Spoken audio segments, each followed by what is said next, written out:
Всем доброй ночи. У нас на днях была кровавая луна.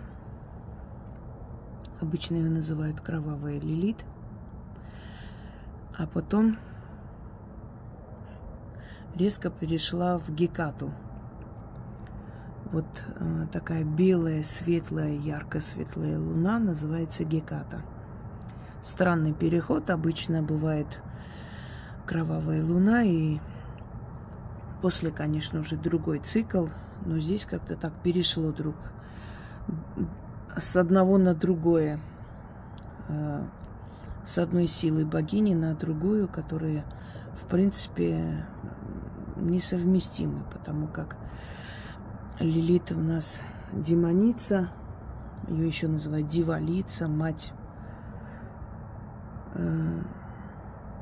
демонов определенной категории, тех самых, которых мы называем инкубы и суккубы. А Геката – это богиня колдовства, ночных кошмаров. Ее называют фригийской богиней, которая перешла к грекам в пантеон. Не совсем так, она вообще-то имеет восточные корни. Хтония, хтонистическая богиня, то есть богиня подземного царства, темного царства, покровительница колдунов, ведьм, матерь ведьм, ее еще называют.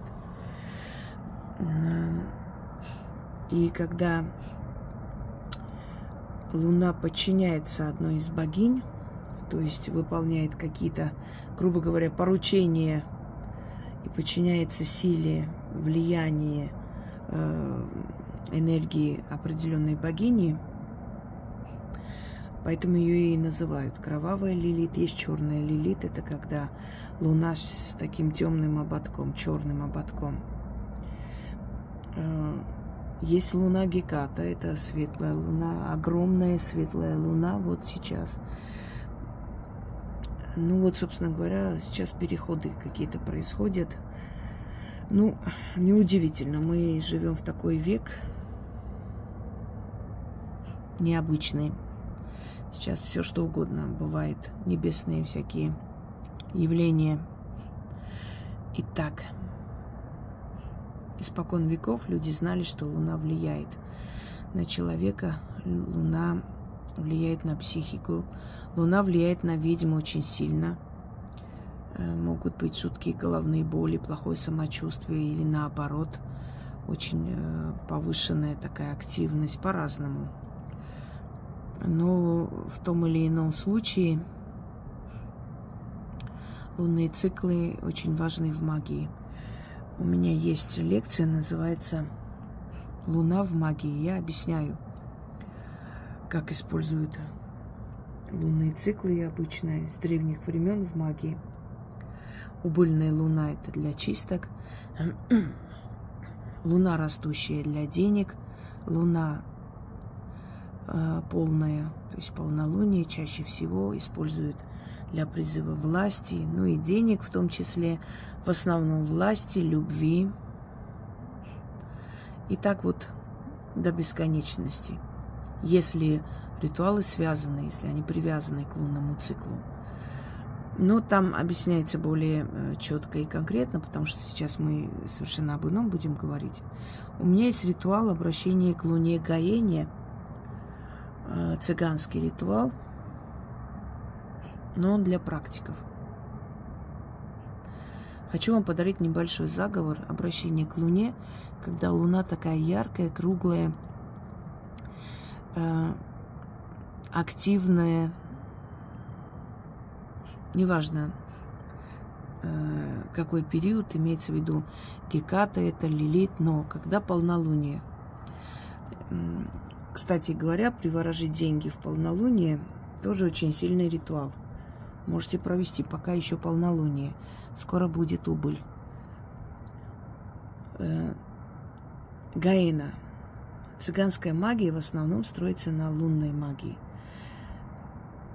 Луна – это женская энергия, женская сила, таинственность. Солнце – мужчина. Маха. Обращение к Луне Маха. Есть еще работа такая. Маха. Луна.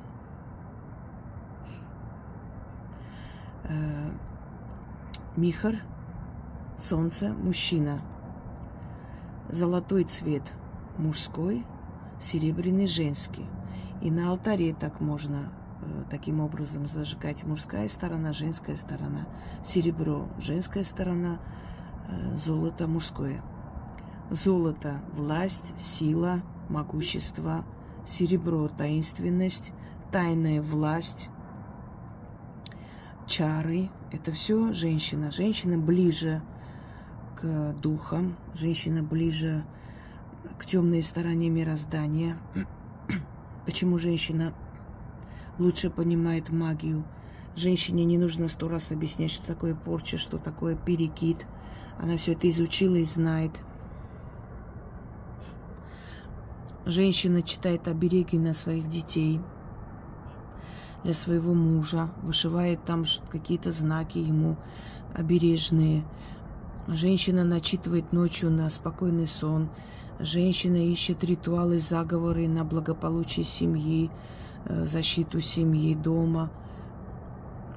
Женщина успокаивает, женщина руками снимает боль. Она более магическое создание, чем мужчина, естественно. Мужчина боится этого всего.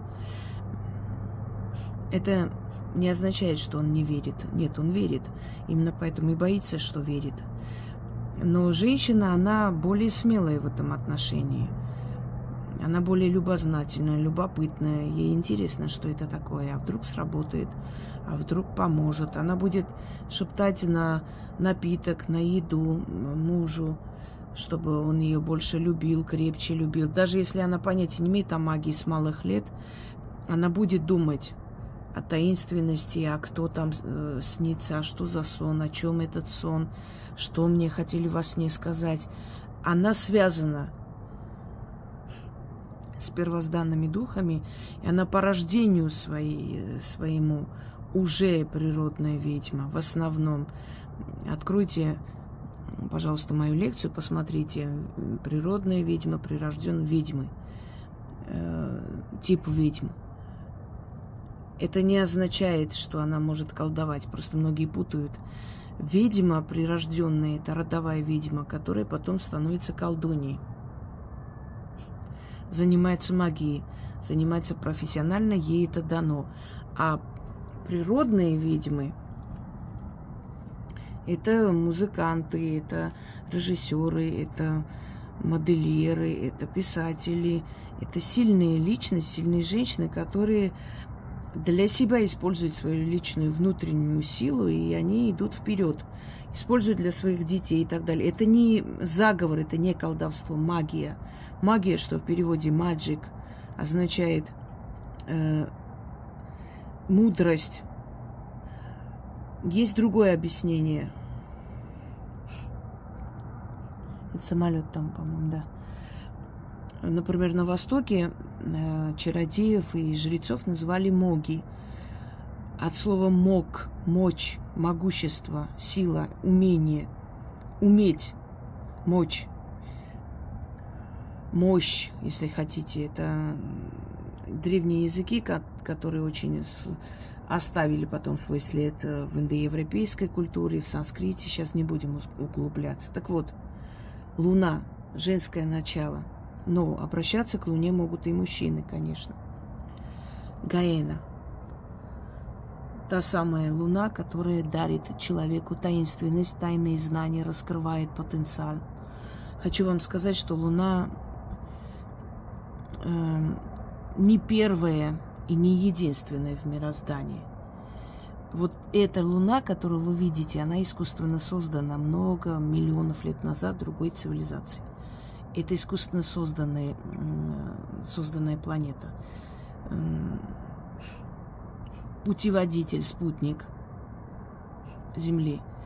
Однако она уже давно обрела свою силу как естественная, как настоящая планета, потому что прошло уже много миллионов лет, и, естественно, она уже набрала эту энергию, силу от Солнца, от Земли, от мироздания, от планет, планетарной системы, Вселенной. И это уже как бы самостоятельный объект, который обладает некой силой, энергией. И говорят, что туда вложена была определенная сила, и что там находится определенные, скажем, древние определенные артефакты или какой-то, в общем, магический предмет, то ли камень, который принадлежал жрецам. И вот они, создав эту планету искусственную, как спутник Земли, вложили туда этот камень. Значит, поэтому Луна имеет такую притягательность, поэтому Луна считается дарующим какой-то необычной тайной энергии, поэтому Луна вдохновляет, поэтому Луна считается покровительницей влюбленных и тайных страстей и прочее. То есть дело не в искусственно созданном вот этом вот созданной планете, а в том, что вложено внутри этой планеты. Одним словом, лунная магия, она одна из сильных. Я дарила обращение к Луне Маха, но есть еще обращение к Гаэне, Луне. Луна раскрывает наши страсти внутренние, направляет нужные русла, и вот это наша связь с тем самым артефактом или камнем, который там скрыт, закрыт много миллионов лет назад древними людьми для чего-то, он имеет определенное какое-то значение и тайну. И эта тайна, как путеводитель, помогает нам, раскрывает наш внутренний голос, внутреннее «я». Это испробовано. Обращение к Луне, вообще люди, которые обращаются к Луне, люди, которые считают Луну божеством. Между прочим, хочу сказать, что звери, которые поют дифирамбы там лунной богине, благодарение лунной богине, кстати, считалось, что она переселилась туда, поэтому ее и так и назвали лунная богиня. Многие народы полумесяц сделали символом своей веры, но на самом деле изначально это символ лунного божества, которому поклонялись арабы. Мы не говорим теперь еще, то есть не говорим о магнетизме Луны, о том, что она поднимает волны, но хочу вам еще сказать, что Луна сама по себе не обладает этим блеском. Этот блеск она берет у Солнца. Луна сама по себе не обладает сверканием, сиянием. Это еще мы в физике изучали в школе, чтобы вы знали. Она сама по себе не сверкает. Это лунная энергия, которую она поглощает в себя, а потом выдает. Вот смотрите, значит, внутри нее что-то, нечто есть, что способно поглотить эту энергию, ночью выдавать уже как свою, как бы сказать, как свое сверкание, правда? Это редкость. Никто из планет такое не может. Значит, там все-таки этот артефакт есть, и не просто так оно сказано. Что даст вам каждый раз обращение к полной Луне? Вещи и сны, необычные идеи. Со временем вы то есть заметите, что вам дают такие необычные идеи, которые вам очень помогают в жизни правильно сориентироваться, особенно если вы творческий человек. Во снах подсказки, в жизни подсказки, потому что лунная сила, лунная энергия очень сильная. Но, как я уже говорила, все духи, все силы мироздания, они очень демократичны, они уважают свободу человека. И никогда не будут вмешиваться в нашу жизнь, пока мы не попросим. В редких случаях, если у них есть свои интересы, но желательно, чтобы мы сами наладили с ними связь, просили и получали помощь. Итак, каждый раз, когда полнолуние, смотрим на Луну и читаем. Столько раз, пока у нас немножко такое легкое головокружение не начнется, и достаточно. И со временем вы заметите очень большую разницу между вашим мышлением до и после. Луна Гаэна, поделись силой своею со мной. Тайной сестрой моей стань, удачу тяни в мою судьбу, тайные страсти мои направь в нужное русло. сердечную боль усмири. Зло гони от меня, добрую долю подари мне, Гаэна Луна. Раскрой мне тайны свои, дай увидеть сокрытое, что поможет мне стать успешной и сильной. Да будет так, заклинаю.